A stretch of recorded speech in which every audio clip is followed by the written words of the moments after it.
सुमन और अनिकेत का प्यार गांव में चर्चित था। दोनों बचपन से ही एक दूसरे के बहुत करीब थे। उनके साथ बिताए हुए पल उनके जीवन की सबसे प्यारी यादें थीं।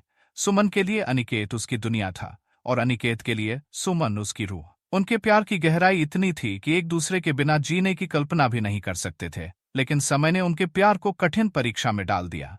अनिकेत को शहर में नौकरी मिल गई और उसे अपने परिवार की जिम्मेदारी निभाने के लिए गांव छोड़कर जाना पड़ा। सुमन ने उसे जाने के लिए कहा क्योंकि वो चाहती थी कि अनिकेत का भविष्य सुरक्षित हो। लेकिन उसके दिल में अनिकेत के बिछड़ने का दर्द गहराई से बैठ गया। शहर में अनिकेत के जीवन में बदलाव आने लगे। नई जगह, नई जिम्मेदारियां और नए लोग। धीरे धीरे वह सुमन के साथ संपर्क कम करने लगा। सुमन रोज उसकी चिट्ठी का इंतजार करती, लेकिन अनिकेत की चिट्ठियां अब कभी कभार ही आती। सुमन की आंखों में हर दिन इंतजार का दर्द बढ़ता गया, लेकिन उसने कभी अनिकेत से शिकायत नहीं की। फिर एक दिन सुमन को गांव के डाकघर से अनिकेत की एक चिट्ठी मिली।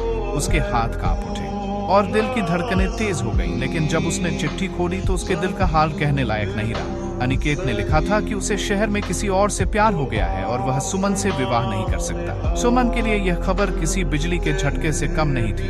उसने कभी नहीं सोचा था कि अनिकेत उसे इस तरह अकेला छोड़ देगा। उसकी आंखों से आंसू बहने लगे और उसका दिल टूट गया। वह उस दिन पूरी तरह से बिखर गई। सुमन ने खुद को अपने गांव और यादों में समेट लिया। वह दिन रात अनिकेत की यादों में खोई रहती।